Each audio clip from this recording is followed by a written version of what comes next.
नमस्कार दोस्तों, online classes में एक बार फिर आपका स्वागत है। हमारा जो टॉपिक चल रहा था वो कार्ल मार्क्स से रिलेटेड चल रहे थे। हम कार्ल मार्क्स के बारे में पढ़ रहे थे।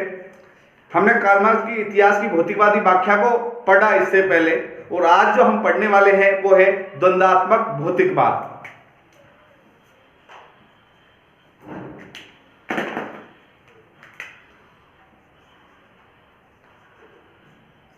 द्वंद्वात्मक भौतिकवाद।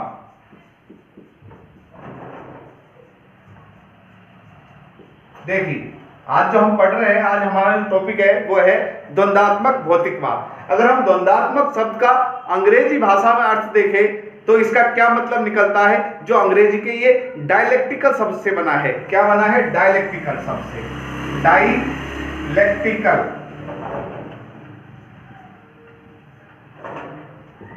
डायलेक्टिकल शब्द से बना है। और इस डायलेक्टिकल जो शब्द है, इसका जो अर्थ होता है वो होता है वाद विवाद।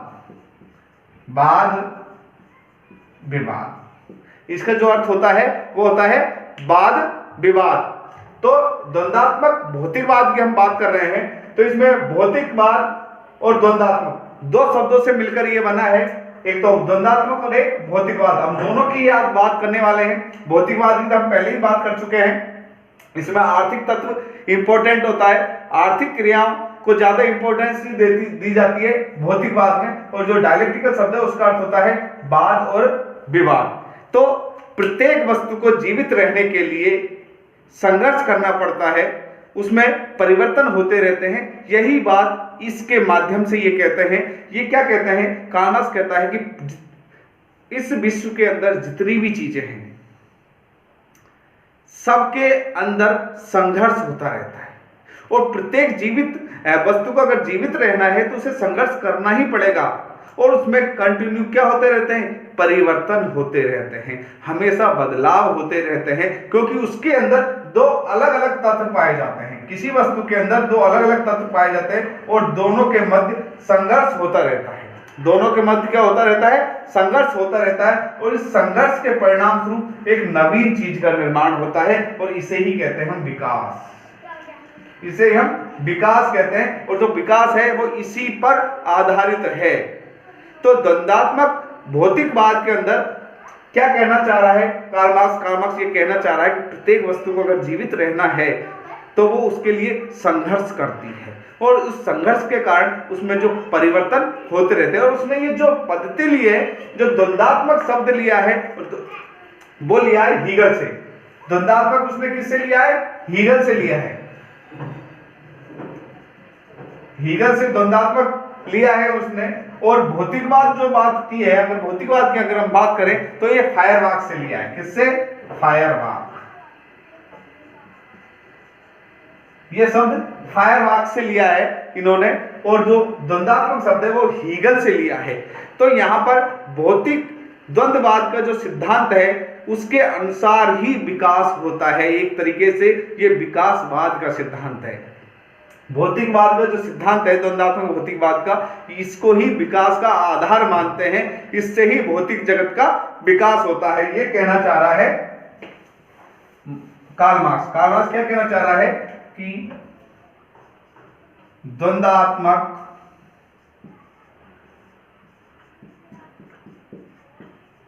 भौतिकवाद ही विकास का आधार है। द्वंद्वात्मक भौतिकवाद ही विकास का आधार है। इसी के कारण ही विकास होता है, और इसी के कारण ही प्रत्येक वस्तु में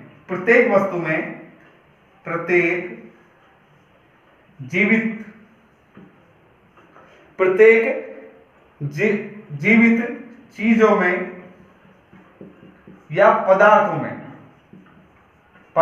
में संघर्ष होता रहता है। जीवित चीजों में या पदार्थों में। ये तो निर्जीव सजीव की बात भी नहीं कर रहा, केवल प्रत्येक जो जीवित चीज है वो तो जीने के लिए संघर्ष करती है। जीने के लिए संघर्ष। और पदार्थों में भी क्या होता है? संघर्ष होता है। पदार्थों में भी क्या होता है? संघर्ष होता है, जिससे पदार्थों में क्या होता है, परिवर्तन, पदार्थ में परिवर्तन। और यहां पर इसमें भी क्या आता है, परिवर्तन आता है। और ये परिवर्तन का जो आधार है ना, उनमें क्या होता है, द्वंद्व होता है। इन्हीं द्वंद्वों के कारण विकास में किससे क्या होता है, विकास होता है। इन द्वंद्वों के कारण ही विकास होता है, इन संघर्षों के कारण ही क्या होता है, विकास होता है। तो भौतिक द्वंद्ववाद का जो सिद्धांत है वो किसका सिद्धांत है, विकास का सिद्धांत है। द्वंद्ववाद का सिद्धांत ही क्या है, द्वंद्ववाद का जो सिद्धांत है यही है विकास का सिद्धांत। जो द्वंद्ववाद का सिद्धांत है, द्वंद्ववाद का जो सिद्धांत दिया है, सिद्धांत ही विकास का सिद्धांत है, विकास का सिद्धांत है। तो जो द्वंद्ववाद का सिद्धांत है यही क्या है, विकास का सिद्धांत है, यह कहना चाह रहे हैं हमारे कार्ल मार्क्स महोदय। तो इस आधार पर कार्ल मार्क्स महोदय ने यह बात कही है कि जो द्वंद्ववाद का सिद्धांत है वही विकास का सिद्धांत है। और इसके लिए क्या बात इन्होंने कही है उसकी भी हम बात कर लेते हैं। देखिए, ये जो बात कर रहे हैं वो ये कह रहे हैं कि प्रत्येक भौतिक जगत में, जब हम भौतिक जगत की बात करते हैं, अगर हम भौतिक जगत की बात करें तो उसमें ये तीन प्रक्रियाएं चलती रहती है, बाद, उसके बाद प्रतिवाद और उसके बाद संवाद, और यही प्रगति है। यही क्या है, प्रगति है, विकास है, यही क्या है, परिवर्तन है। वाद और प्रतिवाद के मध्य संघर्ष चलता है। क्या चलता है, वाद और प्रतिवाद के मध्य संघर्ष चलता है, जिससे संवाद पैदा होता है, और इस संवाद को ही प्रगति और विकास और परिवर्तन कहते हैं। यही कहना चाह रहा है ये द्वंद्वात्मक भौतिकवाद के अंदर। और जब ये संवाद धीरे धीरे धीरे धीरे पुराना हो जाता है तो यह बाद में परिवर्तित हो जाता है। किसमें परिवर्तित हो जाता है, बाद में हो जाता है। फिर इसके साथ पुनः प्रतिवाद होता है। पुनः क्या होता है, प्रतिवाद, और प्रतिवाद से पुनः संवाद आता है, और एक नवीन चीज का, एक नवीन चीज का विकास होता है। एक नवीन चीज का क्या होता है, विकास होता है। ये संवाद जब पुराना पड़ जाता है तो ये बाद में तब्दील हो जाता है। ये पुरानी जिस तरह टेक्नोलॉजी है, एक टेक्नोलॉजी को दूसरी टेक्नोलॉजी रिप्लेस कर देती है, वो ही तो विकास है। तो यहाँ पर दो टेक्नोलॉजी में आपस में संघर्ष हुआ और उससे एक नई टेक्नोलॉजी का जन्म हुआ। ये धीरे धीरे पुरानी टेक्नोलॉजी बन गई, इसके स्थान पे दूसरा टेक्नोलॉजी आई और दोनों में संघर्ष हुआ, और एक इन दोनों की अच्छी चीजों को लेकर के एक नया टेक्नोलॉजी आ गई। वो क्या बन गया, नया विकास हो गया, संवाद हो गया। इस तरह एक नवीन चीज की स्थापना होती है इस भौतिक जगत में, और इसे ही क्या कहते हैं, इसे ही भौतिक जगत का विकास कहते हैं। इसे ही भौतिक जगत का विकास कहते हैं। बड़े सिंपल शब्दों में मैंने आपको ये पूरी बात बताने की कोशिश की है। बड़े सिंपल शब्दों में बताया है कि किस तरह वाद, प्रतिवाद और संवाद होता है। तो यही है द्वंद्वात्मक भौतिकवाद का सिद्धांत जो कार्ल मार्क्स ने दिया है, जो वो कहना चाह रहा है। और इस आधार पर हम कुछ बातें इसकी निकल के सामने आती है। वो क्या क्या बातें निकल के सामने आती है उनकी भी हम बात कर लेते हैं। द्वंद्वात्मक भौतिकवाद के अंदर क्या क्या बातें निकल के आती है उनकी अगर हम बात करते हैं तो देखिए, द्वंद्वात्मक भौतिकवाद में कहता है कि गतिशीलता की बात करता है। किसकी, गतिशीलता। गतिशीलता ये कह रहा है गतिशीलता में कि प्रत्येक वस्तु गतिशील होती है। कुछ भी स्थिर नहीं है इस दुनिया में। क्या होती है, प्रत्येक वस्तु गतिशील होती है। कुछ भी हो उसमें लगातार परिवर्तन होता रहता है। कुछ भी स्थिर नहीं है, कुछ भी क्या नहीं है, स्थिर नहीं है। हर कोई परिवर्तनशील है। क्या है, परिवर्तनशील है। प्रत्येक वस्तु क्या है? परिवर्तनशील है। चाहे छोटे से छोटा कण हो, चाहे बड़े से बड़ा सूर्य, चाहे किसी की भी बात करें हम, चाहे एक छोटे से कण की बात करें, चाहे सूर्य की बात करें हम, चाहे छोटी चीज की बात करें, चाहे हम बड़ी चीज की बात करें, कुछ भी स्थिर नहीं है। सभी में क्या है? परिवर्तन होता रहता है। और वो परिवर्तन का जो आधार है वो वाद, प्रतिवाद और संवाद है।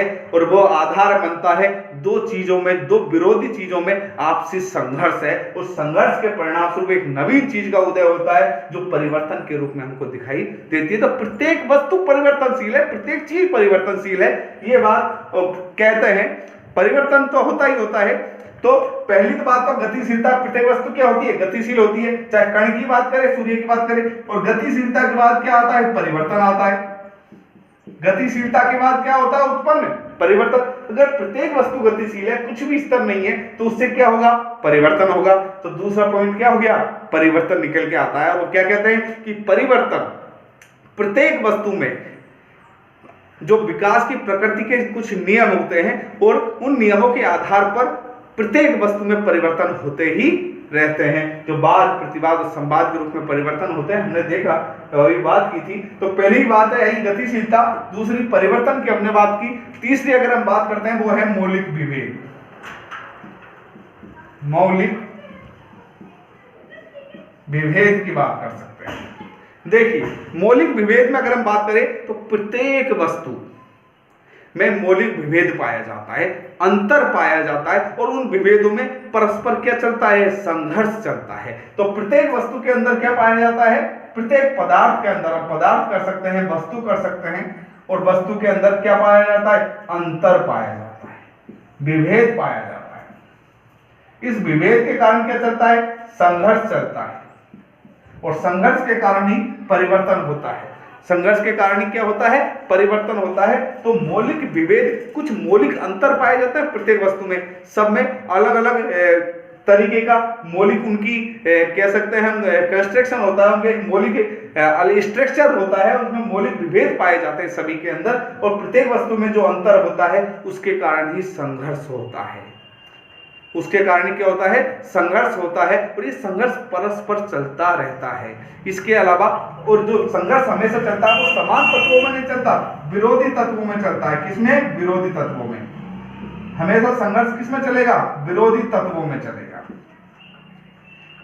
जिस तरह हमने इतिहास की भौतिकवादी व्याख्या को पढ़ा तो वहां जो संघर्ष चलेगा तो दो वर्गों में चलेगा, तो दोनों विरोधी वर्ग हो गए। इसी तरह प्रत्येक पदार्थ में की बात अगर हम करें तो संघर्ष के में जो इतिहास है, संघर्ष का जो इतिहास है, अगर हम उसकी बात करें तो ऐतिहासिक रूप से अगर हम अध्ययन करते हैं तो हम देखते हैं कि प्रत्येक वस्तु में विरोधी तत्वों के बीच में संघर्ष चलता रहता है। और संपूर्ण इतिहास ही उन संघर्षों का ही परिणाम है। संपूर्ण इतिहास ही उन संघर्षों का परिणाम, उन विरोधी तत्वों का परिणाम है। तो प्रत्येक वस्तु के अंदर क्या पाए जाते हैं? विरोधी तत्व पाए जाते हैं, जिनमें क्या चलता है? संघर्ष चलता है। हमेशा संघर्ष किसमें चलेगा? विरोधी तत्वों में चलता है। कभी भी समान तत्वों में संघर्ष नहीं चलता है। इसके अलावा और क्या बात कहते हैं कि वो ये कहते हैं कि पदार्थ मूल तत्व है। पदार्थ ही क्या है? मूल तत्व है। भौतिक जगत की वास्तविकता है, तो भौतिक जगत की वास्तविकता है, पदार्थ ही मूल तत्व है। इसकी भी ये बात करते हैं और कहते हैं कि यह वास्तविकता है कि संपूर्ण संसार, जो संपूर्ण संसार है उसका जो पदार्थ से निर्मित हुआ है, संपूर्ण जो संसार है वो भौतिक जगत की वास्तविकता है। वास्तविकता के आधार पर हम ये कहते हैं कि आत्मिकता नहीं है सदैव। देखिए, जो भौतिकता है, जो भौतिक है वही वास्तविकता है, आत्मिकता नहीं। ये बात कहते हैं। क्या कह रहे हैं? नेक्स्ट अगर बात करें हम भौतिकता, क्या कह रहे हैं? भौतिकता, या हम कह सकते हैं भौतिक जगत। भौतिक जगत ही वास्तविक है, आत्मिक नहीं। क्या नहीं है? आत्मिक नहीं है, वास्तविक है। ये बात कह रहे हैं कि जो भौतिकता है, भौतिक जगत है, वही वास्तविकता है, वही वास्तविक है, आत्मिक नहीं है। इसके आधार पर हम कह सकते हैं कि द्वंद्वात्मक भौतिकवाद है, उसमें जो जिन चीजों को हमने पढ़ा वो गतिशीलता है, वो परिवर्तन है, वो मौलिक विभेद है, वो विरोधी तत्व है, और भौतिक जो जगत है वही वास्तविकता है। आत्मिकता वाली कोई बात होती ही नहीं है, आत्मीयता वाली कोई बात ही नहीं है। इसके अलावा परस्पर संबंध की बात करते हैं कि प्रत्येक वस्तु में क्या है, परस्पर संबंध है, उन्हें पृथक नहीं किया जा सकता। प्रत्येक वस्तु के अंदर क्या है, परस्पर संबंध है। तो हम नेक्स्ट बात कर सकते हैं इसमें कि प्रत्येक वस्तु के अंदर क्या है, संबंध है। तो हम इसमें कह सकते हैं परस्पर संबंध, परस्पर संबंध। तो जो प्रत्येक वस्तु है, प्रत्येक वस्तु में परस्पर संबंध है, पृथक कुछ नहीं है, पृथक कुछ नहीं है। प्रत्येक वस्तु एक दूसरे के साथ क्रियाएं करती है, प्रत्येक पदार्थ एक दूसरे के साथ किसी न किसी रूप से जुड़ा है, चाहे उनके अंदर विरोधी तत्व हो चाहे किसी में, लेकिन वो एक दूसरे से संबंधित है, अलग कुछ नहीं है, पृथक नहीं किया जा सकता। हम कहते हैं कि प्रत्येक वस्तु का अगर हम पृथक करें नहीं कर सकते, और यही कारण है, यही कारण है। और वर्गों का असमान, अगर हम बात करते हैं वर्गों में, कुछ वर्गों में की बात करें, अपन कहते हैं कि कुछ में तो परिवर्तन जल्दी दिखता है, किसमें लेट चलता है, तो उसका कारण है वर्गों में, वर्गों में परिवर्तनशीलता, परिवर्तनशीलता, जो वर्गों में जो परिवर्तनशीलता है या प्रगतिशीलता कह सकते हैं हम, असमान प्रगतिशीलता, प्रगतिशीलता। तो परिवर्तनशील और प्रगतिशील प्रत्येक पदार्थ की अलग अलग होती है, पदार्थ की अलग अलग। कुछ पदार्थ जल्दी परिवर्तनशील होते हैं, कुछ पदार्थों में धीरे धीरे परिवर्तन आता है, दोनों में अलग अलग अंतर होता है।